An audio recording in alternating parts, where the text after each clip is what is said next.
Good morning, কেমন আছেন সবাই? পূর্ব থেকে পশ্চিমের আরও একটি নতুন ব্লগে আপনাদের সকলকে স্বাগত জানাই। আজ বুধবার, সকাল 9:30 বাজে। এখন বেশ অনেকটা বেলাও হয়ে গেছে, কারণ বুধবার নীলের একটু দেরিতে স্কুল যাওয়া। সোম মঙ্গলবার সকাল 7:10-এ স্কুল যায়, আর বুধবার 8:50-এ। আবার বৃহস্পতিবার আর শুক্রবার সকাল 7:10-এ। বুধবার ফার্স্ট ক্লাসটা অফ থাকে, তাই দেরিতে স্কুল যাওয়া। আর দেরিতে স্কুল মানে সব কিছুই দেরিতে, ঘুম থেকে ওঠা থেকে শুরু করে সবই। ও একটু আগে স্কুলে চলে গেল। তারপর আমি আমার বাকি কাজগুলো সেরে নিয়ে এই এখন একটু চা নিয়ে বসবো। আর আজ একটু অন্যরকম রান্নাও করব। আমেরিকায় বসে এরকম রান্না করা, সেটা বেশ অন্যরকমই লাগছে আমার, তাই আপনাদের সাথে একটু শেয়ারও করব। তাই তাড়াতাড়ি রান্নাঘরে ঢুকতে হবে, কারণ রান্না সেরে নিয়ে নীলের জন্য দুটো জিনিস কিনতে বাইরে বেরোতে হবে। চলে এসেছি চা খেয়ে রান্নাঘরে। আজকে একটু বিউলির ডাল আর আলু পোস্ত করব। বিউলির ডালটা প্রথমে ভাজতে বসিয়ে দিয়েছি, একটু ঢিমে আছে, হালকা করে ভেজে নেব। সুন্দর গন্ধ বেরোনো পর্যন্ত অপেক্ষা করব। হালকা গন্ধ বেরিয়ে গেলে, ভাজা গন্ধ, তারপর সেটা আমি প্রেসারে দেব রান্না হতে। প্রেসার কুকারটা বসিয়ে দিয়েছি, এবার একটু জল গরম হতে দেব, আর সামান্য একটু নুন দিয়ে দেব। ডালটাও দিয়ে দিয়েছি, এইবার একটু সর্ষের তেল দিয়ে প্রেসারের ঢাকনাটা আটকে দেব। প্রেসার কুকারটা আমার সকালবেলা ঘুম থেকে ওঠার পর থেকে সঙ্গী। নীলের সকালের স্কুল যাওয়ার ভাত হয়, তারপর থেকে ওর কাজ শুরু হয়ে যায়। আজকে একটু গোল গোল আলু ভাজা হবে। আলু কেটে নুন হলুদ মাখিয়ে নিয়েছি, আর ভাজতে বসিয়ে দিয়েছি। এদিকে প্রেসারটাও সিটি মারতে শুরু করে দিয়েছে। 5-6টা সিটি লাগবে। আলুটা ভাজতে হতে হতে আমি আলু পোস্তর আলুটা কেটে নেব। আমাদের বাড়ি গোল আলু ভাজা মানে নীল হয়তো স্কুল থেকে জিজ্ঞেস করবে কারো জন্মদিন আছে কিনা। জন্মদিন ছাড়া খুব একটা বেশি গোল আলু ভাজা হয় না। ব্যাস, আলু ভাজাটাও হয়ে গেছে। এদিকে আমার আলু পোস্তর আলুটাও কাটা হয়ে গেছে। এবার আলু পোস্তটা বসিয়ে দিচ্ছি। বিউলির ডাল আলু পোস্ত যেহেতু আমাদের সবার খুব পছন্দের খাবার, তাই পরিমাণেও বেশ খানিকটা বেশি বানাতে হয়। আলুটা আমি বেশ ভালো করে ভেজে নেব, একদম আলু ভাজা হতে গেলে যেরকম ভাবে ভাজতে হয় সেই রকম ভাবে। এবার আমি একটু নুন দিয়ে দিচ্ছি। নুনটা দিয়ে আবার বেশ ভালো করে একটু ভেজে নিয়ে পোস্তটা এবার দিয়ে দেব। পোস্তটা আমি একটু পাকা লঙ্কা দিয়ে ভালো করে বেটে রেখেছি। এবার পোস্তটা দিয়ে আবার খানিকক্ষণ ভেজে নেব, তাতে পোস্তটাও ভাজা হয়ে যাবে, আর আলুটা বাকি যেটুকু আছে সেদ্ধ হতে, সেটাও সেদ্ধ হয়ে যাবে। আর আমাদের এরকম ঝুড়ো পোস্ত খেতে সবাই খুব ভালোবাসে। ওই পোস্তর বাটি ধোয়া জলটুকু শুধু দিয়ে দিলাম, আর কিন্তু কোনো এক্সট্রা আমি জল দিইনি। এবার ওই জলটা শুকিয়ে যতক্ষণ না আবার ঝুড়ো হচ্ছে, ততক্ষণ পর্যন্ত রান্না করব। ব্যাস, হয়ে গেছে। এইবার নামানোর আগে একটু কাঁচা লঙ্কা আর একটু কাঁচা সর্ষের তেল দিয়ে একটু নেড়ে চেড়ে চাপা দিয়ে রাখবো, যাতে ওই সর্ষের তেলের গন্ধটা একটু বসে যায় ভেতরে। ব্যাস, চলুন আপনাদের একটা জিনিস দেখিয়ে নিয়ে আসি। আমাদের এখানে কিন্তু এখন বেশ ভালো ঠান্ডা পড়েছে। আমি সকালবেলা উঠেই প্রতিদিন এই গ্লাস ডোরটা খুলে দিই, কিন্তু এখন এত ঠান্ডা পড়েছে, যতক্ষণ না ভালো রোদ উঠছে ততক্ষণ আমি এই দরজাটা বন্ধই করে রেখে দিই। এবার রোদ উঠছে আস্তে আস্তে, এবার হয়তো দরজাটা খুলে দেবো।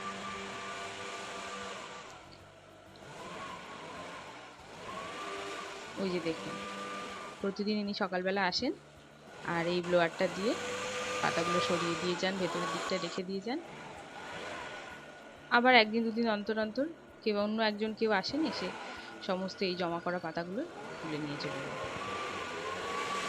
এইভাবে রাস্তাটা বেশ প্রত্যেকদিন পরিষ্কার করে দিয়ে যান।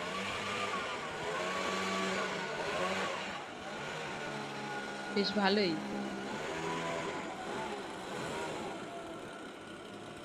ব্যাস, হয়ে গেল রাস্তা পরিষ্কার। চলুন তাহলে আমার বাকি রান্নাটা এবার সেরে নিই। এসে গেছি, ডালটাও প্রায় সেদ্ধ হয়ে গেছে ভালোই। এবার ডালটা ফোড়ন দিয়ে দেবো। একটু তেল দিয়ে দিলাম, তেজপাতা, শুকনো লঙ্কা আর একটু পাঁচফোড়ন।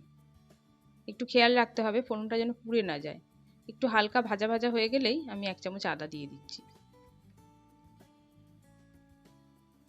এবার আদাটাকে একটু ভেজে নিয়ে ডালটা দিয়ে দেব।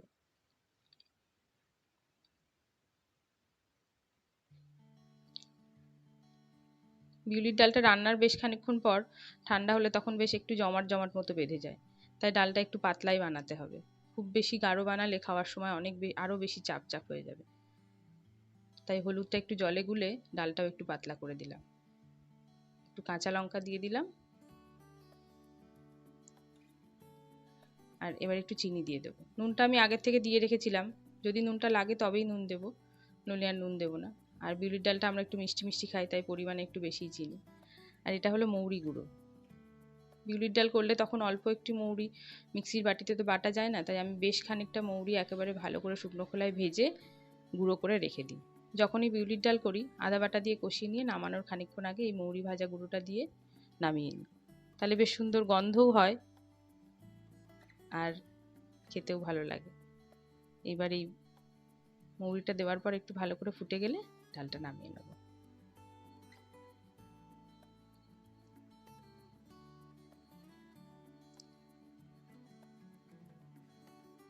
ব্যাস রেডি হয়ে গেছে। আদা আর মৌরির গন্ধটা একদম সারা বাড়ি একদম ম করছে, যেন খুব সুন্দর গন্ধ বেরিয়েছে। এবার ভাতটাও বসিয়ে দিলাম। সবই রেডি, কিন্তু বড়ি ভাজাটারই অভাব বোধ করছি। বিউলির ডাল আলু পোস্তের সাথে বড়ি ভাজাটা খুব ভীষণভাবে প্রিয় আমাদের, তাই এখন পাঁপড় সেঁকে নেওয়া ছাড়া আর কোনো উপায় নেই। পাঁপড়টা আমি 1 মিনিট করে মাইক্রোওয়েভে একটু করে সেঁকে নিলাম।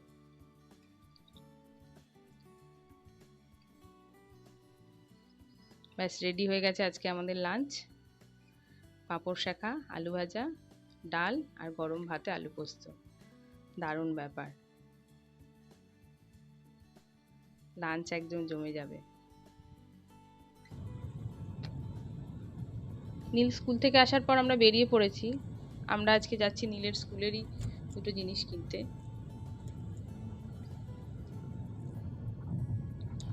ও যেহেতু ব্যান্ডে আছে, তাই দুটো ড্রামস্টিক আর একটা প্র্যাকটিস প্যাড কিনতে হবে। তো আমাদের কাছাকাছি দুটো মিউজিক্যাল ইনস্ট্রুমেন্টের স্টোর আছে, তা এখন প্রথমে যেটা কাছাকাছি, যেটা বেশি কাছে, সেটাতেই চলে এসেছি।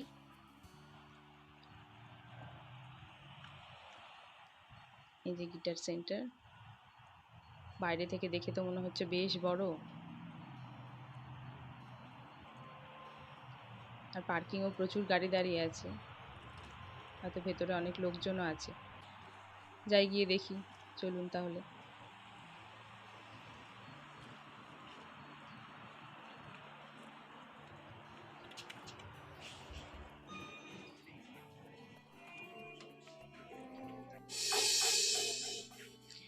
এসে গেছি। ওর যেহেতু ড্রামের জিনিসই লাগবে, তাই আগে প্রথমে ড্রামের সেকশনটাই এলাম। যদি এখানে পেয়ে যায় তো খুব ভালো, না হলে আবার হয়তো অন্য স্টোরটায় যেতে হবে। সুন্দর করে সাজানো গোছানো, দেখতেও বেশ ভালো লাগছে। যার যার মতো সবাই বেশ বাজাচ্ছে, এইগুলো দেখুন কি সুন্দর লাগছে দেখতে।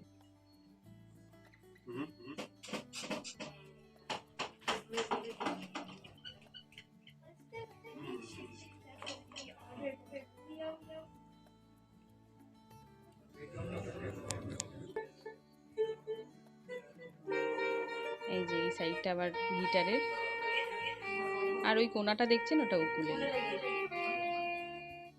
সব থেকে ছোট উকুলেলেটাও এখন নিয়ে বাজানোর চেষ্টা করছে।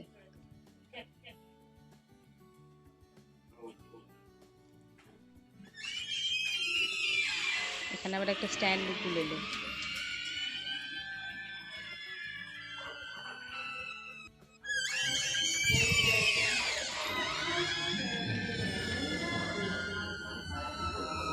এই দিকটা অ্যাকুয়াস্টিক গিটারের সেকশন। এখানে ছোট ছোট রুম করে করে সমস্ত টিচারদের বসার ব্যবস্থাও আছে। এখানে ইনস্ট্রুমেন্টের সাথে টিচাররাও আসেন, বসেন, ওনারা এখানে ক্লাস করান, বেশ সুবিধায়।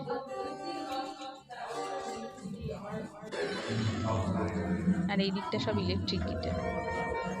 ওই যে একজন বসে ওখানে বাজাচ্ছে।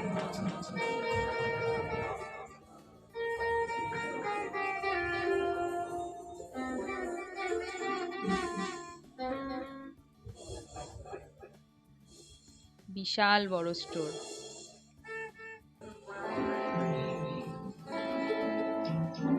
এর তো পাগলের মতো অবস্থা, কোনটা যে নেবে, কি করবে, কোন দিকে যাবে কিছুই বুঝতে পারছে না কেন।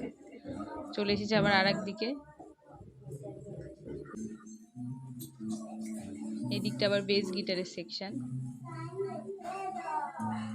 এখানে একটা সুবিধা আছে কি, যে যেটা খুশি নিয়ে নিজের মতন করে বাজাতে পারে। সবাই বাজাচ্ছে দেখে ওরও এখন ইচ্ছে হয়েছে এখন একটু বাজাবে, তাই বাজানোর প্রস্তুতি চলছে।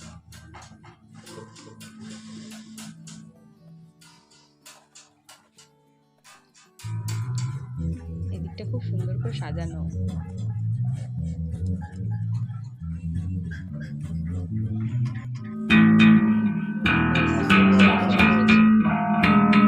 এখানে বক্সের সাথে দিলেই ব্যাস, আওয়াজ তো শুরু হয়ে যাচ্ছে। কতগুলো যে এতক্ষণ ধরে টেস্ট হয়ে গেল, কোনটা নেবে আর নেবে না, কোনটা রাখবে, কি করবে কিছুই যেন বুঝতে পারছে না।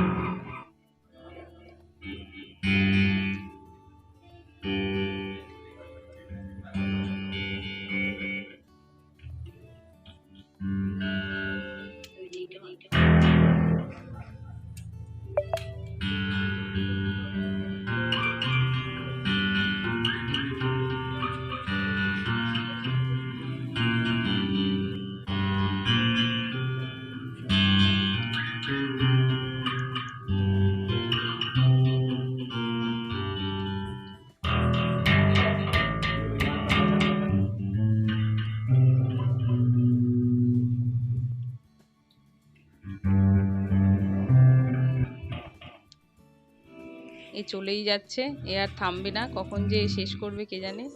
এসে যেন মনে হচ্ছে বিপদেই পড়ে গেছি। আর এই সাইডটা পুরো পিয়ানো, এখানে সবাই বসে বাজাচ্ছে, একজন দুজন তিনজন, এখানে তিনজন বসে বাজাচ্ছে। আর প্রত্যেকটা সেটের সাথে একটা করে টুল দেওয়া আছে, যার যার খুশি সে যেমন ভাবে বাজাবে। আজ তবে এখানেই শেষ করছি। আপনারা সবাই খুব ভালো থাকবেন, সাবধানে থাকবেন। আর ব্লগটি কেমন লাগলো কমেন্ট করে জানাবেন। আর 2 ঘন্টা হয়ে গেছে, কখন বাড়ি ফিরবো বুঝতে পারছি না। আজ তবে এখানেই শেষ করছি।